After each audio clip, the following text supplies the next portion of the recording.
Hi guys, welcome back to our channel. ఈ రోజు వచ్చేసి నేను ఒక స్వీట్ రెసిపీ అయితే చూపిస్తున్నాను. తప్పకుండా ఈ వీడియోని స్కిప్ చేయకుండా చూడండి, మీకు చాలా నచ్చుతుంది అండ్ కొంచెం డిఫరెంట్ గా కూడా ఉంటుంది. ఎందుకంటే నా స్టైల్లో చేస్తున్నాను కదా, సో తప్పకుండా చూడండి. ఇంకా ఆలస్యం చేయకుండా వీడియోలోకి అయితే వెళ్ళిపోదాం.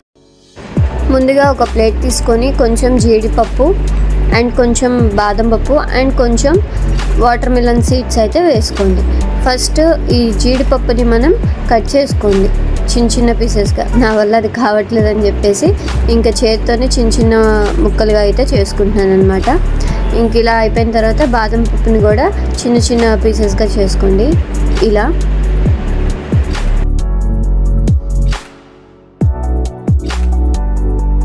ఇంక ఇలా కట్ చేసుకున్న తర్వాత ఇంకొక బౌల్లో మనం లీటర్ వరకు అయితే పాలను తీసుకోండి.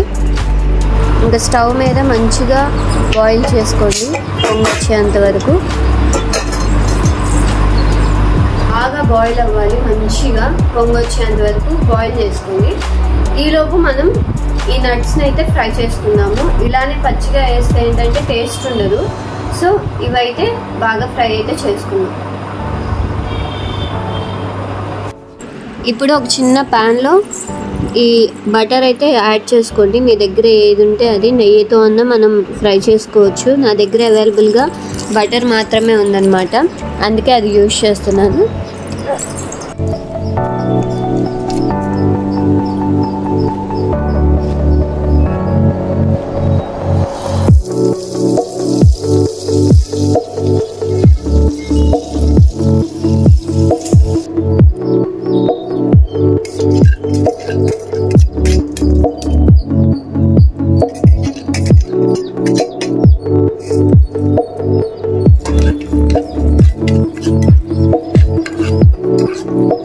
ఇలా మంచి కలర్ వచ్చేంత వరకు మంచిగా ఫ్రై చేసుకోండి.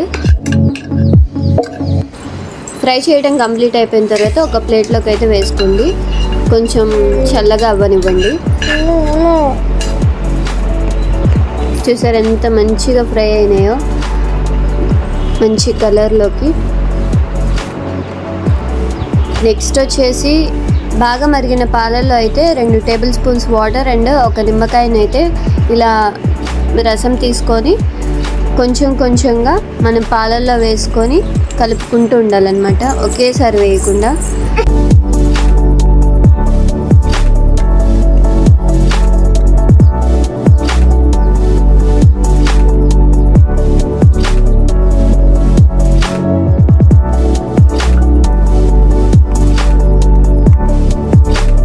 చూసారా మంచిగా అయితే పాలైతే విరక్కొట్టేసాం మనం సక్సెస్ఫుల్గా. విరక్కొట్టడం కాదు, అది కోవా టైప్లోకి మనకు వచ్చిందనమాట. ఇప్పుడు ఒక బౌల్ తీసుకొని ఇట్లా మంచి క్లాత్ తీసుకొని దాంట్లోకి అయితే వేసేసుకోండి. కొంచెం కూడా వాటర్ లేకుండా అయితే మీరు మొత్తం తీసేయాలన్నమాట. ఈ క్లాత్తోనే మంచిగా పిండేసేయండి నేను చూపిస్తున్నట్టు. కాలుతుంది, సో కొంచెం సేపు చల్లారిచ్చిన తర్వాత మంచిగా వాటర్ లేకుండా అయితే గట్టిగా అయితే పిండేసేయండి. మనకు అప్పుడు కోవా అయితే వచ్చేస్తుంది. ఇంకా ఆ కోవాని ఇలా చిన్న గిన్నెలోకి అయితే షిఫ్ట్ చేసుకోండి.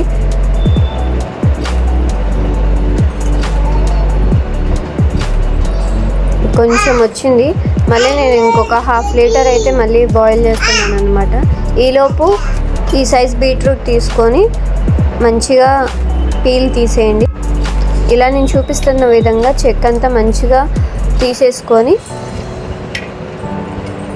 ఇలా మంచిగా చెక్క అంతా తీసేసిన తర్వాత మనం దాన్ని అయితే తురుముకోవాలన్నమాట. ఇంకా అంత అది అవ్వట్లేదు తురమటానికి, సో నేను 2 హాఫ్స్ అయితే చేసుకున్నాను. ఒక హాఫ్ అయితే మనకి స్వీట్కి సరిపోతుంది. మంచిగా ఒక హాఫ్ అయితే తురుముకోండి. ఈ హాఫ్ వచ్చేసి పక్కన పెట్టేసేయండి. అండ్ నెక్స్ట్ వచ్చేసి నేను చెప్పాను కదండి, ఇది సరిపోదని చెప్పేసి కోవా నేను మళ్ళీ ఒక ½ లీటర్ కాగపెట్టాను. కాగపెట్టిన తర్వాత వచ్చిన కోవా అయితే ఇదనమాట.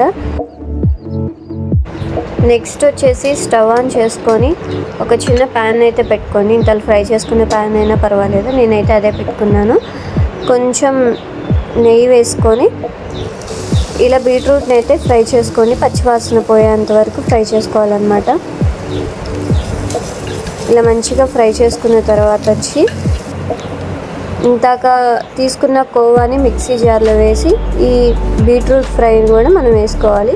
మంచిగా గ్రైండ్ చేసుకోండి, పేస్ట్ లాగా రావాలన్నమాట.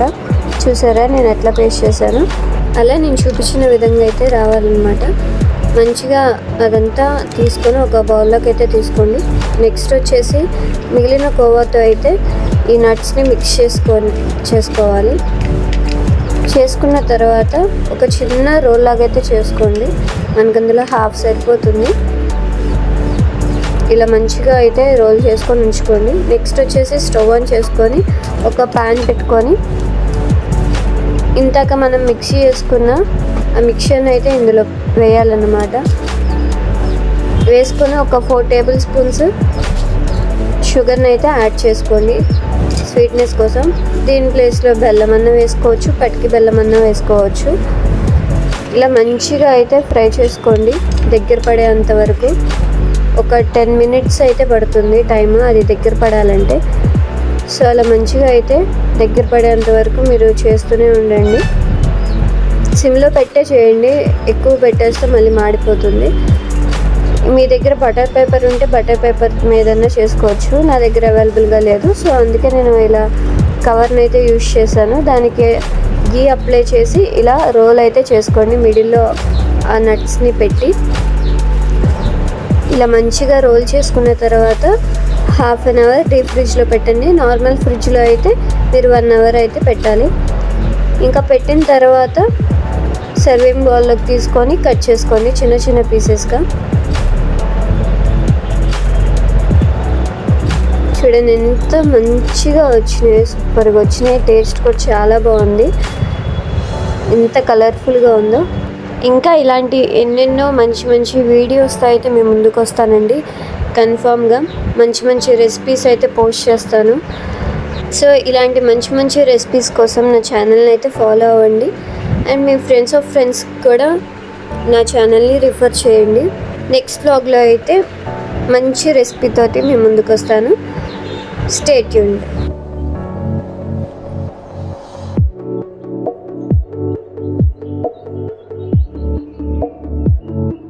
చూసారు కదండి ఫుల్ రెసిపీ. మీకు ఎలా అనిపించిందో కామెంట్ సెక్షన్లో కామెంట్ అయితే చేయండి. ఈ రెసిపీ మీకు నచ్చినట్లయితే ఖచ్చితంగా మీరు ఇంట్లో ట్రై చేసి ఎలా వచ్చిందో కామెంట్ చేయండి. అండ్ మర్చిపోకుండా ఈ వీడియోకి ఒక లైక్ అయితే వేసుకోండి. Thank you all.